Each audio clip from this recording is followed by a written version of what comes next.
How to fix TikTok streak feature not showing. Welcome and let's get right into this tutorial. For this, launch a TikTok application in your device. To check for your streak feature for your TikTok, head over to your profile and tap on the three horizontal line.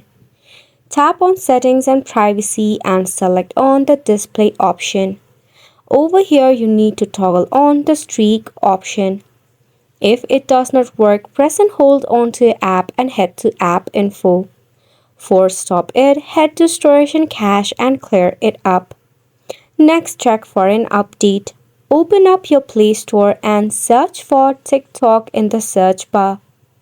If you see any of the update button, just click on it and leave your application for an update.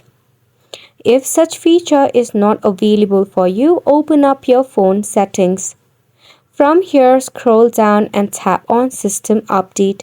Make sure your system is up to date so that it can support the latest version of apps. Then you can head back from here and check out for the option of apps and click on it. Head over to all apps and in the search bar search for TikTok. Follow the same step of force stopping it and clearing the cache. And it's a wrap for the video as well. Thank you so much for tuning in.